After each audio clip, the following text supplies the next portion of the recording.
My name is Marjorie Lane. I'm 66 years old. For most of my life, I believed peace was something you could build, board by board, wall by wall, until it sheltered you, like a prayer. This house was that peace. My husband and I bought it in 1981 when Charleston's harbor still smelled of salt and paint, and we spent years sanding, repainting, saving. Even after he passed, I kept every inch shining, as if keeping the wood alive might keep him close. That evening, the air was heavy with the scent of roasted peppers. My daughter Carmen had come for dinner with her husband Ryan. They looked comfortable, like the house already belonged to them, their laughter soft practiced. Halfway through the meal, Carmen set down her wine glass and set it as if announcing the weather. Ryan's parents will move in next month. After all, the house is in my name. The words floated for a moment before they struck. My fork slipped from my hand and clattered against the plate. I saw Ryan's eyes flick toward her uneasy, but he said nothing. I forced a small smile, though I could feel the pulse in my throat. "Your in-laws," I said quietly, "are moving in." She nodded, already distracted, scrolling through something on her phone. "It'll be easier for everyone. They'll take the guest room downstairs." Easier for everyone. The dining room walls felt closer. I remembered the day I gave her this house's deed, thinking I was giving her security. I hadn't realized I was giving away my name. I didn't speak for the rest of dinner. When the dishes were cleared, I stayed at the table long after they left, listening to the creak of the old floorboards beneath my feet, like the house itself had begun to shift. 15 years earlier, the house looked different. Sunlight, warmer walls, newly painted laughter still echoing through the kitchen. My husband had been gone for 3 months, and I was still learning how to set the table for one. Carmen, then 20, had just started her job at a local firm and spoke of responsibility as if it were a promise she could keep forever. The idea of transferring the deed came from a place of fear. I worried about the future lawsuits, taxes. What would happen if I fell ill? "It'll protect you," I told her, sliding the papers across the lawyer's desk. She looked surprised, touched, but didn't hesitate. Harold Beckett, our family attorney, had adjusted his glasses and cleared his throat. "Marjorie, you could keep a life estate clause. It's standard practice. You'd retain rights while ensuring your daughter's security." I laughed softly, then confident in the simplicity of love. "You don't need a contract between mother and daughter, Harold." He had looked at me for a long time, pen poised but unmoving. "Just remember," he said, "paper is thin, but it holds more than people think." I signed anyway. Carmen hugged me afterward, promising, "You'll never have to worry about anything again, Mom." At the time, I believed her. The ink hadn't even dried when I told myself I'd done the right thing, protecting her, protecting us, protecting the home that love built. The following week, I woke to the sound of footsteps and moving boxes. Carmen's voice carried through the hallway, cheerful and decisive, giving instructions to a delivery team. The scent of fresh paint filled the air, a pale gray she called modern and neutral. When I stepped into the living room, half the furniture was gone. The oak cabinet that had belonged to my mother stood by the door, tagged with masking tape that read storage. The rug I bought with my first paycheck as a teacher was rolled up against the wall. Carmen smiled when she saw me, her tone light, almost affectionate. "Morning, Mom. We're just reorganizing the space. Don't worry, you'll still have your little corner." My little corner. I nodded, though my chest tightened around the words. Ryan looked up briefly from his phone and offered a polite, uneasy smile.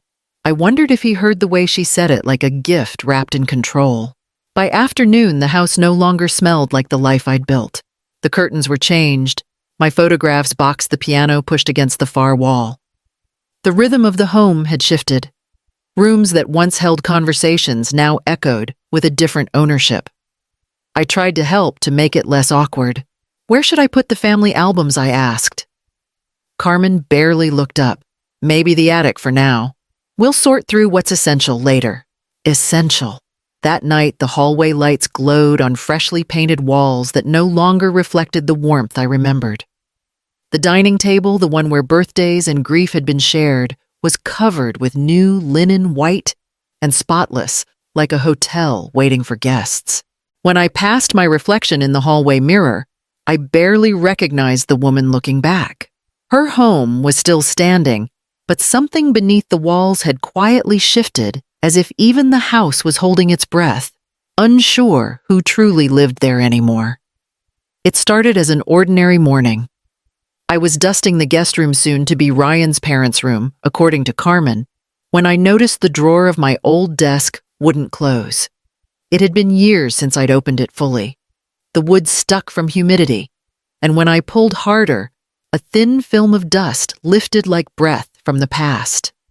Inside were letters, tax receipts, a photograph of Carmen in her graduation gown, and beneath it all, a faded folder labeled in Harold Beckett's neat handwriting, Property Transfer. Beckett Law. For a moment, I simply stared at it. The paper had yellowed around the edges, but the handwriting was crisp, deliberate. When I opened the folder, a small note fluttered out. "Keep this copy safe. You'll thank me one day." My fingers trembled. The top page was the official deed transfer, the same one I'd signed 15 years ago.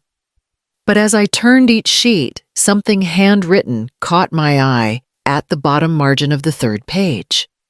A claw's ink, faint but clear, in Harold's looping script. I leaned closer, tracing the words with my fingertip.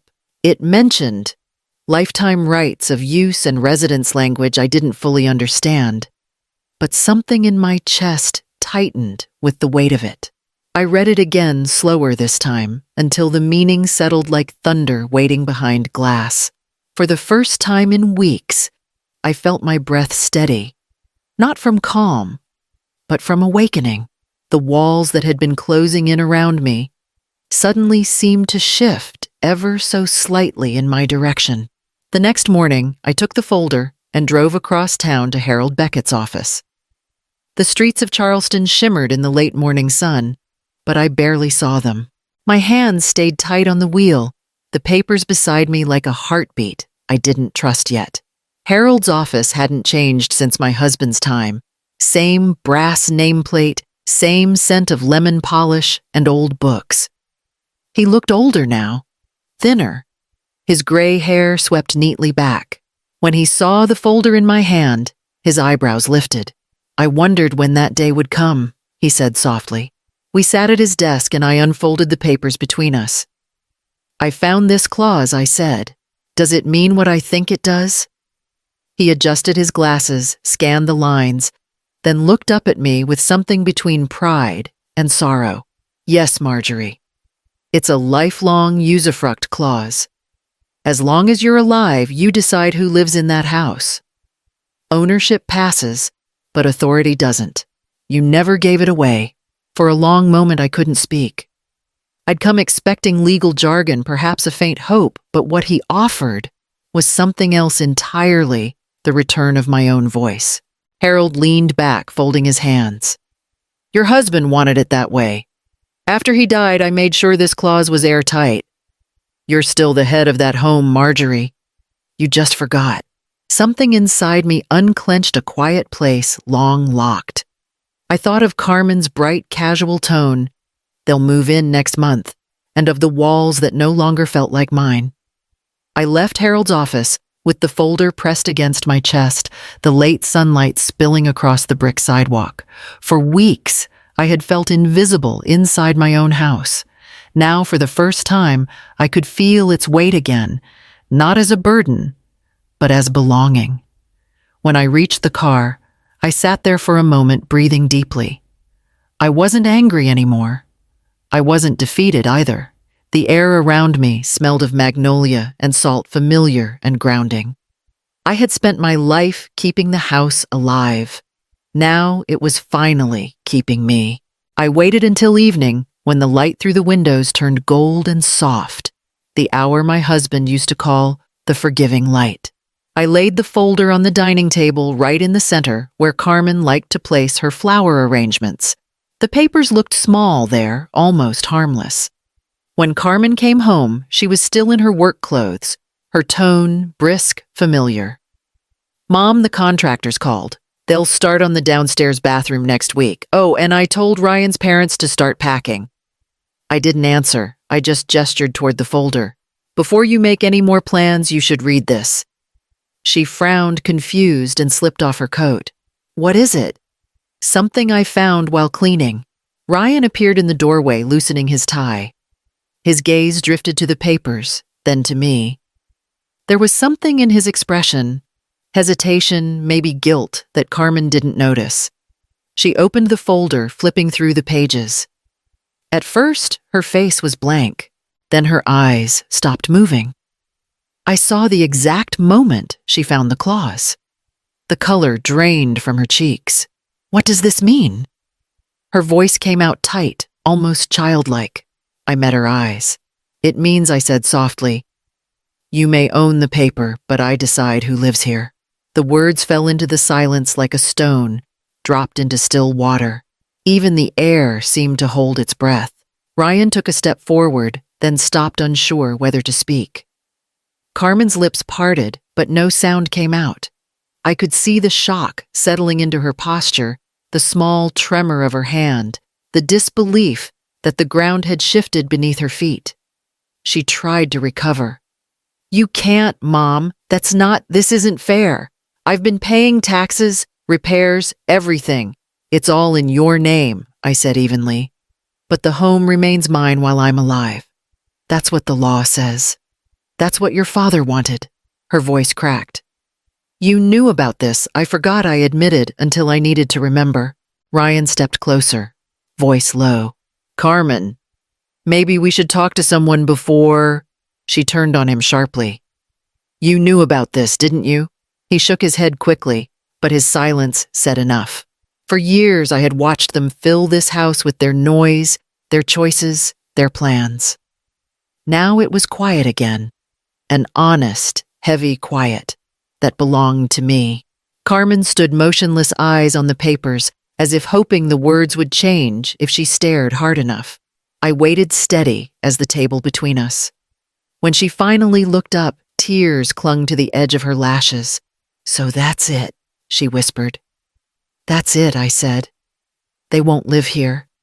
Not while I still have breath in this house." No one spoke after that. The house itself seemed to exhale.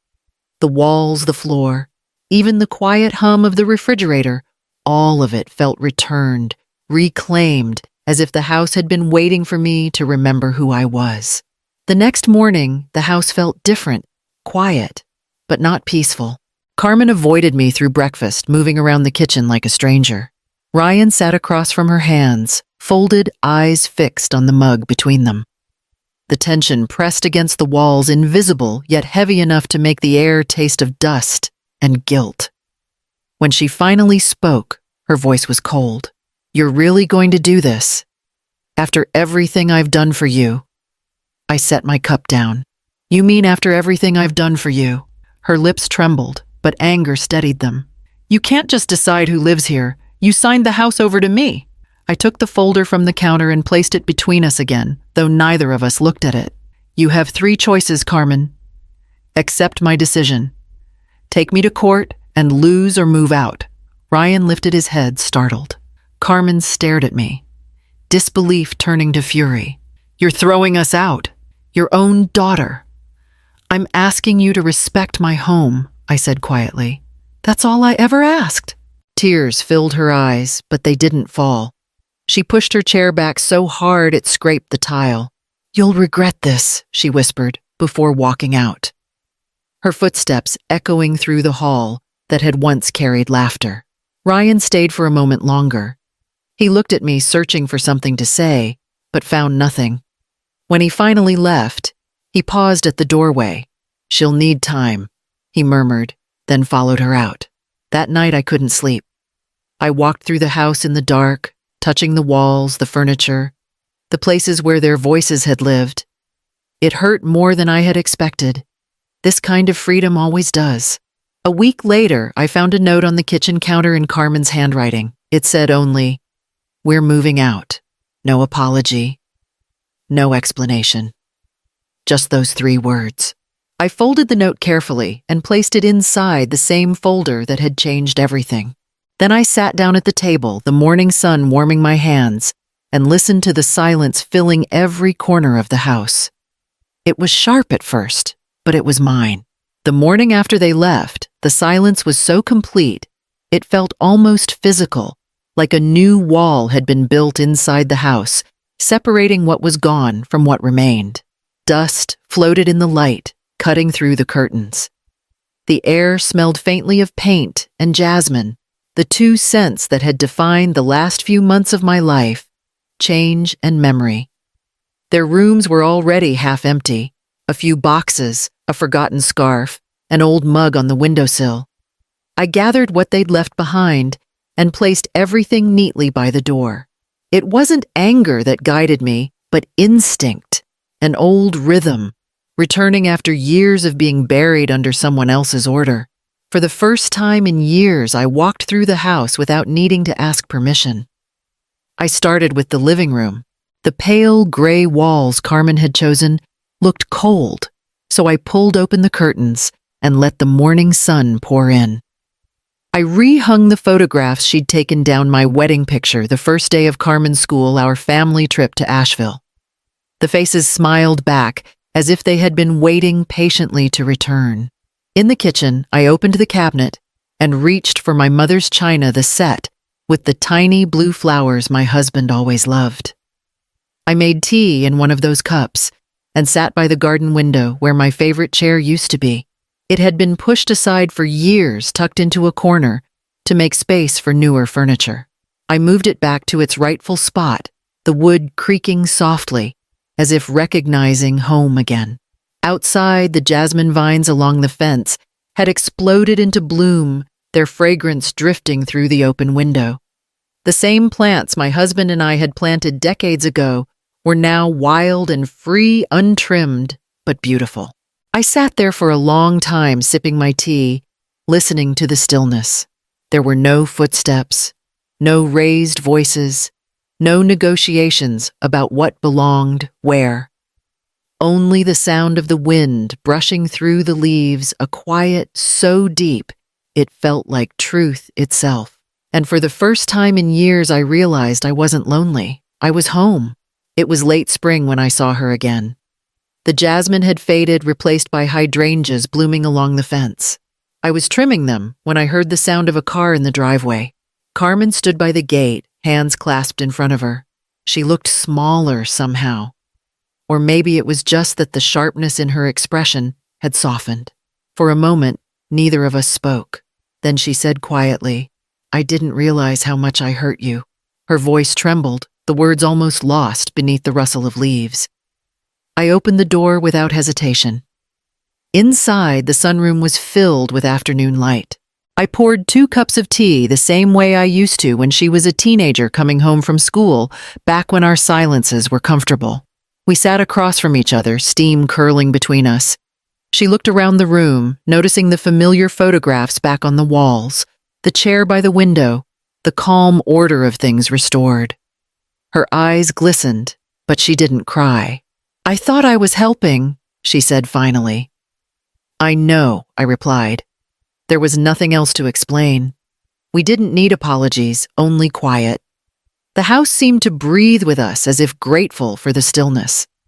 When she left, she hugged me, hesitant at first, then real. It was the kind of embrace that didn't fix everything, but opened a door.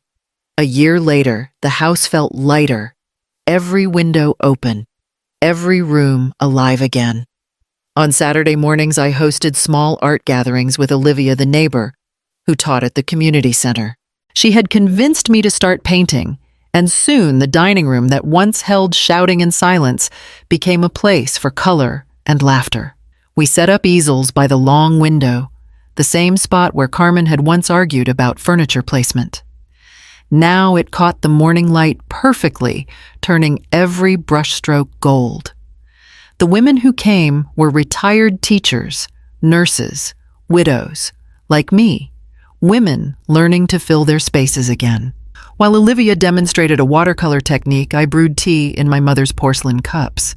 The room carried the soft murmur of conversation, the faint scratch of brushes, the occasional burst of laughter. It felt like the house was breathing again, not out of duty or memory, but joy. When the class ended, I stayed behind to tidy the table. A streak of blue paint had dried on the wood near my elbow, and instead of wiping it away, I smiled. It looked like a signature of life imperfect human real. I sat by the window, sunlight spilling over the garden where the jasmine had returned. The vines swayed gently, the same ones that had once framed my grief and now framed my peace. This house used to hold my life, I whispered. Now it holds my peace. Outside, the wind moved through the leaves, soft and sure, as if the world itself agreed.